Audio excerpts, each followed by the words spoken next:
제가 말씀을 준비하면서 우리 사랑하는 성도님들이 어떻게 하면 좀 즐겁고 또 행복한 삶을 살 수 있을까, 그런 좀 생각을 해보았습니다. 특별히 오늘 헌신 예배를 드리고 있는 우리 누가와 또 디모데 사랑방 우리 회원들을 떠올려 보았습니다. 우리 이 누가와 디모데 사랑방의 회원들은요, 30대와 그리고 41세까지의 회원으로 이렇게 구성이 되어 있어요. 이 시기를 살아가는 이 남성들의 마음은 어떨까 한번 떠올려 보았어요.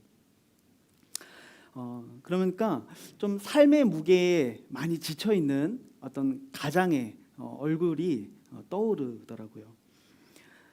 오늘 하루를 살아가면서 우리 안에 기대감을 가지고 살았는가, 아니면 그저 내가 살아내야 하는 그러한 삶을 살아냈을 뿐인가, 한번 이렇게 질문을 던져보니까 대부분의 이 중년 남성들이 후자의 삶을 살고 있지 않을까, 좀 그런 생각을 해보게 되었어요. 그래서 삶도 좀 기쁘지 않고 뭔가 기대감이 없고 또 심지어는 내 정말 행복하지 않다라고 느낄 수 있겠다, 좀 그런 생각을 해보게 됩니다. 우리 누가 디모데 우리 남성분들 좀 공감이 되십니까?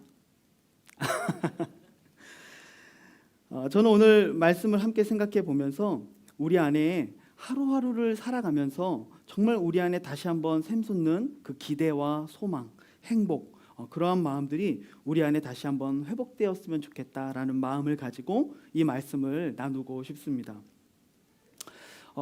저는 축구를 참 좋아합니다. 우리 담임 목사님께서도 축구를 참 좋아하시죠?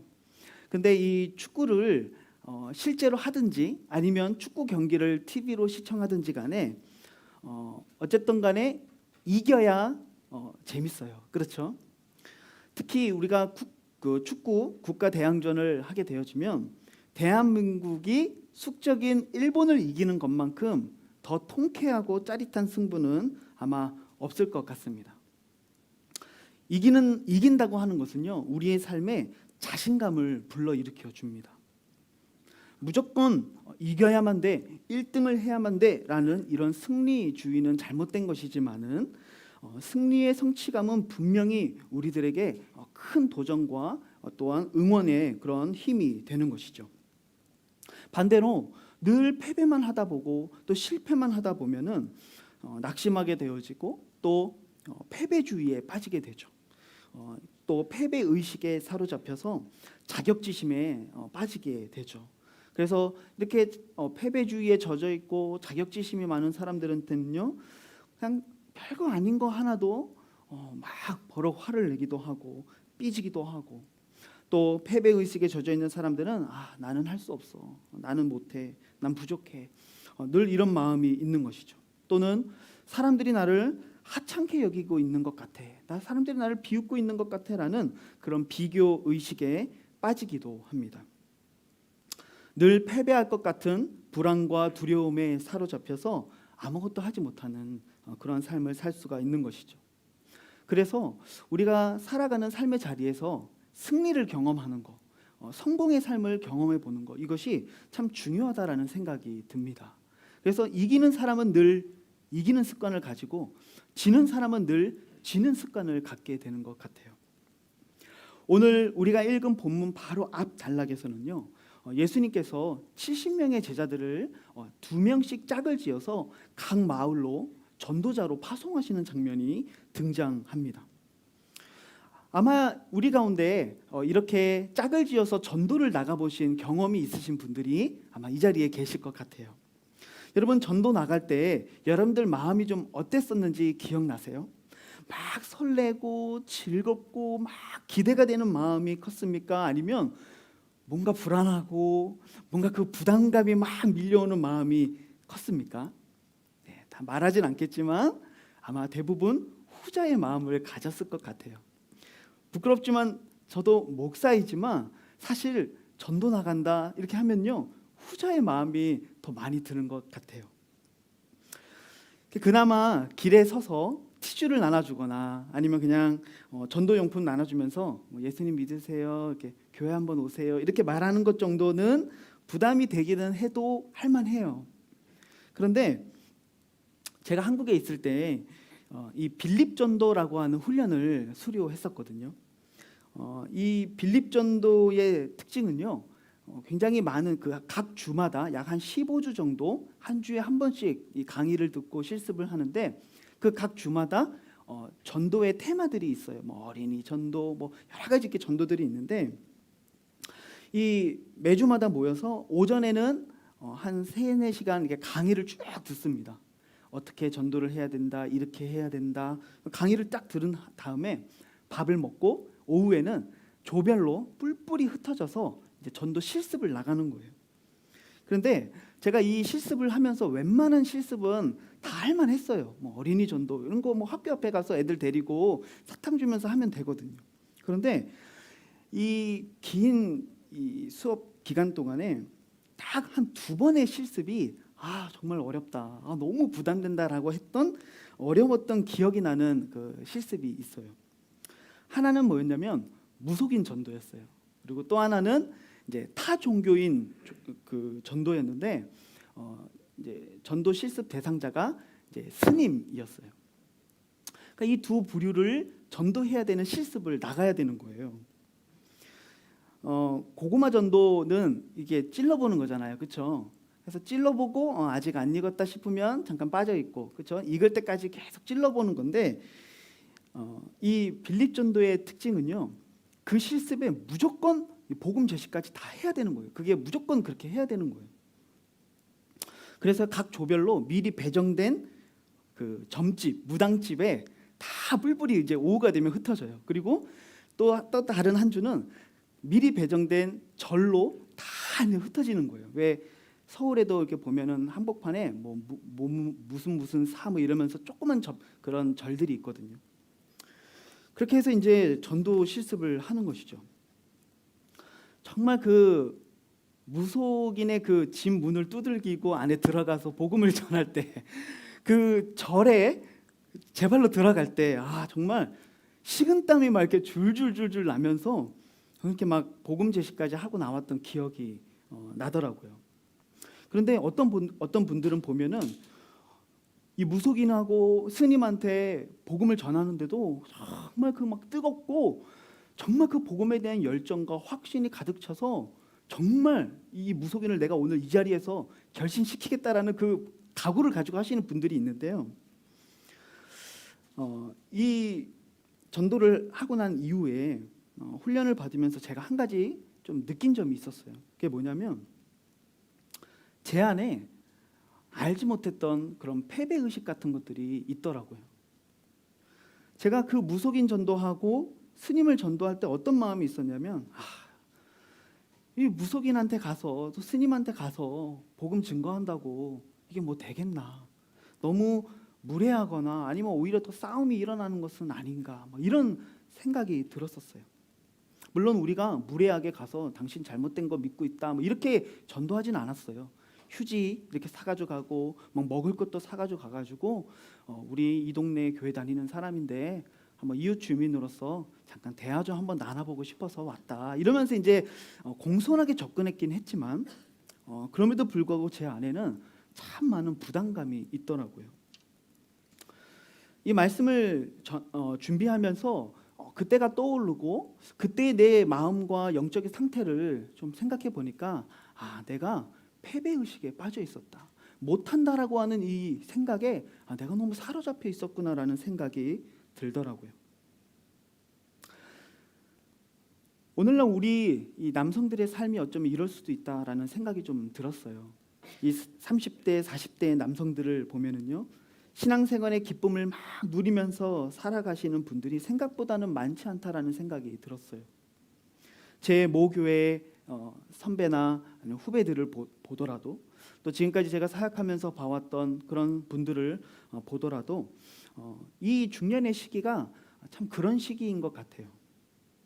직장에서는요, 상사한테 치이고, 집에 가면 아내 눈치 봐야 되고, 늘 애들하고 놀아주고 체력은 고갈되고, 사회적이고 경제적인 기반은 아직 너무나도 미약하고, 그렇죠? 뭔가 한숨이 나오는 그런 삶의 환경들이 우리 주변에 너무 많은 것이죠. 청년 시절을 좀 돌아보면 그때는 내가 너무 자유로웠고 뭐 단기 선교 마음껏 다니고 또 청년들과 맛집을 막 투어하면서 좋은 카페를 찾아다니면서 큐티를 나누고 막 이랬던 좋은 추억들이 있는데 다 온데간데 없고 무언가 인생의 많은 짐들만 우리 어깨에 잔뜩 메어져 있는 그런 모습들을 보면서 점차 이 중년 남성들의 얼굴 속에서 웃음기가 사라지게 되는 것이죠. 그런데 오늘 말씀을 준비하면서 우리가 마냥 이 모습 이대로 그저 나는 이렇게 살다가 마는 거야라는 이런 패배 의식에 젖어서 흘러가는 대로 살다 보면은 우리가 정말 인생이 패배로밖에 귀결될 수밖에 없겠구나라는 생각을 해보게 됩니다. 그래서 오늘을 살아가면서 우리가 좀 승리를 경험해야 된다라는 말씀을 여러분들과 함께 나누고 싶어요. 오늘 본문에 보니까 전도를 나갔던 이 70여의 제자들이 전도의 사역을 마치고 돌아옵니다. 근데 그들이 지금 보니까 엄청난 이 흥분에 막 쌓여 있는 것을 보게 되는 것이죠. 근데 그 이유가 무엇입니까? 전도를 나가기 전에는 우리처럼 막 벌벌 떨었을 것 같아요. 막 부담감이 밀려왔을 것 같아요. 그런데 오늘 본문 17절을 보니까 그들이 기뻐하며 돌아옵니다. 그러면서 주님 앞에 막 흥분되게 이야기하는 거예요. 주님의 이름이면 귀신들도 우리에게 항복하더이다. 이러면서 그 경험했던 엄청난 승리 때문에 막 흥분해 있는 제자들의 모습을 보게 되는 것이죠. 본문 말씀에 뭐라고 얘기합니까? 기뻐하며 돌아왔다고 얘기해요. 그들 가운데 그 승리로 인한 기쁨이 충만했다는 것이죠. 저는 우리 사랑하는 누가와 디모데 우리 남성들 그리고 우리 사랑하는 성도님들이 매일매일의 삶 가운데 이런 승리로 인한 기쁨이 넘치시기를 주님의 이름으로 축복합니다. 여러분, 그리스도의 이름으로 원수에게 화해의 손길을 먼저 내밀어 본 그런 경험 있으세요? 여러분, 이것이 쉬울까요? 어려울까요? 당연히 어려운 일이죠. 왜 내가 먼저 손을 내밀어야 되지? 왜 내가 잘못도 안 했는데 내가 먼저 화해의 손길을 내밀어야 되지? 그래서 많은 사람들이 그렇게 하지 않아요. 하지만 그 마음을 떨쳐내고 그 부담감과 그러한 마음들을 다 버려버리고 내가 먼저 주님의 말씀을 따라서 내가 그 화해의 손길을 먼저 내밀 때 내가 그리스도의 이름으로 그 용서와 사랑을 실천했다는 그 승리의 기쁨을 우리가 누리게 되는 거예요. 내가 주님의 말씀으로 승리했구나. 내가 남을 미워하고 정죄했던 그 마음들을 이겨내고 내가 먼저 사랑의 손길을 화해의 손길을 내밀었구나. 여러분, 그 승리의 기쁨은요, 경험해 본 사람만이 아는 거예요. 관계가 회복되어지는 것은 그 다음 문제예요. 정말 그것보다 본질적인 기쁨은 어디에서 오느냐? 내가 주님의 말씀을 실천했고 승리했다라는 그 기쁨이 우리 안에서 막 샘솟기 시작하는 거예요. 여러분, 전도 나가보신 적 있으시죠? 그 벌벌 떨리고 얼마나 부담됩니까? 전도 나가자고 하면요, 멀쩡하던 몸도 아프고 없던 약속도 생겨서 오지 않는 사람들이 많은데 그런 부담감을 다 떨쳐내고 나가서 복음을 증거하고 티슈라도 하나 전달하면서 예수 믿으라는 그 한마디를 하고 나면요, 내가 그 부담감을 떨쳐내고 승리했구나. 내가 하나님 나라를 위해서 정말 작게나마 보탬이 되었고 쓰임받았구나 라는 그 승리의 기쁨이 얼마나 큰지 여러분, 이 기쁨은 누려본 사람만이 아는 기쁨이에요. 저는 여러분들이 매일매일의 삶 속에서 바로 이 그리스도의 이름으로 경험하는 승리의 경험이 있기를 소망합니다. 지금 비록 여러분들의 삶 가운데 일과 가정과 신앙생활 등 여러 가지 우리의 삶 가운데 내가 어느 것 하나 제대로 다 완벽하게 해낼 수 없을 것 같은 그런 환경 속에 우리가 놓여 있지만 할 수 없다라는 그 패배 의식을 다 떨쳐버리고 오직 예수님의 이름을 붙잡고 그 승리를 경험하시는 은혜가 여러분들에게 있기를 소망합니다. 여러분, 예수님의 이름을 붙잡으면 우리는 반드시 승리하게 됩니다. 본문 18절과 19절에 보니까 예수님이 이렇게 말씀하십니다. 사탄이 하늘로부터 번개같이 떨어지는 것을 내가 보았노라. 내가 너희에게 뱀과 전갈을 밟으며 원수의 모든 능력을 제어할 권능을 주었으니 너희를 해칠 자가 결코 없으리라. 사탄의 권세가 이미 떨어지는 것을 주님이 보았다라고 말씀하세요. 예수 그리스도의 이름 앞에서 사단은 떨어질 수밖에 없는 존재예요. 이 말씀에 대한 학자들의 해석이 굉장히 분분하고 다양합니다. 하지만 그 가운데 한 가지 확실한 것이 있는데 그것은 무엇이냐면 스스로 공중의 권세 잡은 자, 교만해진 자, 바로 이 사탄의 권세, 이들은요 결코 그리스도의 이름 앞에서 힘을 쓸 수 없다는 거예요. 그들은 번개같이 떨어질 수밖에 없다는 거예요. 그리스도의 이름 앞에서는 힘을 잃고 떨어질 수밖에 없는 존재가 바로 사탄의 세력이라는 것이죠. 그래서 우리가 이 땅을 살 때에 예수 그리스도의 이름을 붙들고 나아가면 주님이 우리를 승리케 하신다라는 약속을 오늘 우리들에게 주고 있는 것입니다. 여러분, 우리가 살면서 패배하는 이유는요 내가 부족하기 때문이 아니에요. 우리가 승리하는 이유도 내가 강하기 때문이 아닙니다. 우리가 패배하는 이유는 내가 부족했기 때문이 아니라 내가 그리스도의 이름의 편에 서지 않았기 때문에 우리는 패배하는 것이죠. 여기서 우리가 놓치지 말아야 할 것은요, 예수 그리스도의 이름에 선다는 것은요 그저 그 이름을 어떤 부적처럼 사용한다는 것을 의미하지는 않아요. 마태복음 25장에서는요 예수님의 이름을 통하여 놀라운 기적의 역사를 이루어내고 귀신을 내쫓았던 사람들이요 왼편으로 염소로 분류되어지는 그런 이야기가 등장해요. 단지 예수님의 이름을 사용했다고 해서 그 사람이 승리한 사람이 되는 것은 아니에요. 우리가 정말로 예수 그리스도의 이름으로 승리하는 자가 된다는 것은요 예수 이름을 사용하는 자가 되는 것이 아니라 먼저 예수 이름 앞에 복종하는 자가 된다는 것을 의미하는 거예요. 여러분, 이것을 꼭 기억했으면 좋겠습니다. 예수 이름으로 승리하는 삶을 사는 것이 무엇인가? 바로 예수 그리스도의 이름 앞에 내가 먼저 복종하고 순종하는 삶을 사는 것. 여러분, 그것이 그리스도의 이름으로 승리하는 삶을 사는 것이라는 것을 여러분 꼭 기억하시기를 바랍니다. 우리 사랑하는 누가, 디모데, 우리 회원 여러분, 그리고 성도 여러분, 오늘 하루를 또 앞으로의 여러분들의 일생을 정말 그리스도의 이름 앞에 먼저 순종의 삶으로 나아가시는 귀한 은혜가 있기를 주님의 이름으로 축복합니다. 그래서 앞에 이 본문을 보면은요 예수님께서 이 제자들을 70명의 제자들을 전도를 보내시면서 뭐라고 말씀하시냐면 배낭도 가지지 말고 신발도 가지지 말라고 말씀하세요. 아무것도 준비하지 말라는 거예요. 주님이 그들에게 바라셨던 것은 무언가를 준비하고 그들이 강해지는 것이 아니라 주님이 원하신 건 뭐예요? 그리스도의 그 사명 앞에 그 이름 앞에 순종하여 나가는 거예요.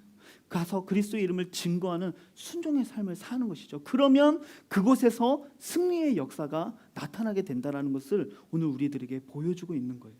저는 여러분들이 이 그리스도의 이름으로 승리하는 귀한 은혜가 있으시기를 축복합니다. 한 가지만 더 생각해 보기를 원합니다. 이 본문에서 이 제자들이 이 예수 그리스도의 이름을 가지고 승리한 이 기쁨을 가지고 주님 앞에 와서 정말 흥분되게 얘기하고 있는 거예요. 주님, 주님의 이름으로 우리가 귀신들도 우리들에게 항복하더이다. 이렇게 막 기뻐서 얘기하고 있는데 주님은 그렇게 흥분해 있고 기뻐 뛰고 있는 제자들에게 너희들이 악한 영들이 너희에게 복종하는 그 사실 때문에 그 승리 때문에 도취되지 말 것을 경고하고 있는 것을 보게 됩니다. 다시 말하자면 예수님은 우리가 기뻐해야 할 보다 근본적인 이유가 있다라는 말씀을 하고 있는 거죠. 본문 20절 말씀 한번 볼까요? 이렇게 주님이 말씀하세요. 귀신들이 너희에게 항복하는 것으로 기뻐하지 말고 너희 이름이 하늘에 기록된 것으로 기뻐하라. 우리의 이름이 하늘에 기록된 것, 천국에 우리의 이름이 기록되어 있는 것, 바로 그 생명책에 우리의 이름이 기록된 것으로 기뻐하라라고 말씀하세요. 이 말씀은 앞에 있는 그 기쁨을 쓸데없는 거라고 말씀하시는 것은 아니에요. 보다 근본적이고 근원적이고 마르지 않는 영원한 기쁨이 있는데 바로 그것은 우리의 이름이 하늘에 기록된 것, 바로 그것이 우리에게 있어서 마르지 않는 영원한 기쁨이라고 주님이 가르쳐주고 있는 것이죠. 예수 그리스도의 이름은요 분명히 우리에게 승리를 가져다 줍니다. 하지만 그렇다고 해서 우리가 늘 승리하는 것만은 아니에요. 여러분 오해하지 마십시오. 이 말은 그리스도의 이름이 때로는 질 때도 있고 패배할 수도 있고 무능력할 때도 있다라는 말을 하는 것이 아닙니다.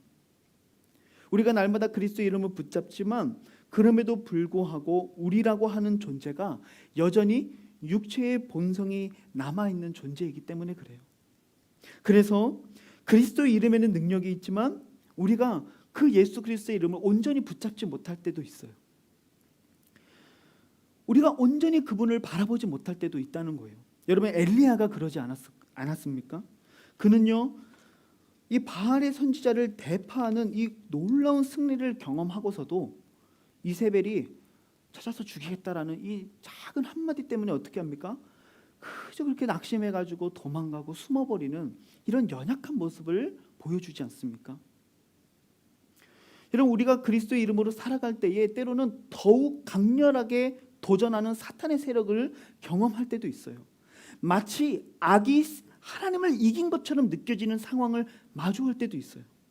진리가 핍박을 받고 진리 때문에 조롱을 당하는 일들도 분명히 있다는 거예요. 분명히 예수 이름을 붙잡고 예수 이름으로 살아가는데 마치 우리가 지고 있는 것처럼 보이는 상황이 연출될 때가 있다는 거예요. 초대교회의 성도들이 그랬죠. 그들은요, 예수 이름 앞에 온전하게 순종하며 살았던 자들이죠. 하지만 모든 일들이 다 잘 되었던 것은 아니에요. 그들은 예수 이름을 붙잡으면 붙잡을수록 더욱더 깊은 동굴 속으로 숨어 들어가야 했고 그들은 더 큰 핍박을 감수해야만 했던 것입니다. 그럼 그들이 패배한 자들일까요? 아니에요. 그들은 그리스도 안에서 승리한 자들이죠. 하지만 세상이 그들을 패배자로 비추고 있는 것뿐이죠. 여러분, 이런 상황 속에서도 성도가 기뻐할 수 있는 이유가 과연 어디에 있을까요? 바로 그것은요, 우리의 이름이 생명책에 기록되어 있다는 그 구원과 영생에 대한 확증, 바로 그 구원의 확실 때문에 우리는 영원한 기쁨을 누릴 수 있다는 것입니다. 그래서 우리가 날마다 승리를 경험하기도 하지만 때로는 우리가 마치 패배한 것 같은 상황에 놓일 때에도 주님은 그런 것들로 인하여서 너희의 기쁨이 있다가도 없어지는 그런 기쁨이 아니라 너희의 이름이 하늘에 기록된 것으로 영원하고 변함없는 확실한 기쁨을 가지고 살아가라는 그 말씀을 오늘 우리들에게 주고 있는 것입니다. 여기에서 기록됐다라고 하는 말은요, 원어적으로 볼 때 완료 수동태로 쓰이고 있습니다. 무슨 의미인지 아시겠죠? 완료라는 의미는 뭡니까? 이미 기록이 되었다는 거예요. 기록될 것이 아니라 이미 기록되었다는 거예요. 이것은 확정된 거예요. 마치 돌에다가 글씨를 새긴 것처럼 절대로 지워지지 않는 그 천국의 생명책에 바로 우리들의 이름이 기록되어 있다는 것을 말씀해 주시는 것이죠. 또한 이것은 수동태로 쓰였어요. 그 말은 뭐예요? 내가 쓴 게 아니라는 거예요. 그 내 이름이 거기에 쓰여졌다는 거예요. 누군가에 의해서 쓰여졌다는 것이죠. 그게 누굽니까? 바로 하나님이시죠. 영원하시고 변함없으신 하나님이 우리의 이름을 생명책에 쓰신 거예요. 여러분, 이것이 우리에게 말씀해주고 있는 것이 뭡니까? 우리의 구원이 우리로부터 말미암은 것이 아니라 하나님으로부터 말미암은 것이요, 이것은 이미 확증된 사실이라는 것을 우리들에게 말씀해주고 있는 거예요. 만약 우리의 구원이 아직 확정되지 않은 것이라면, 만약 우리의 구원과 영생이 내가 무엇인가를 해야만 얻을 수 있는 것이라면 우리에게는 결코 소망이 없을 거예요.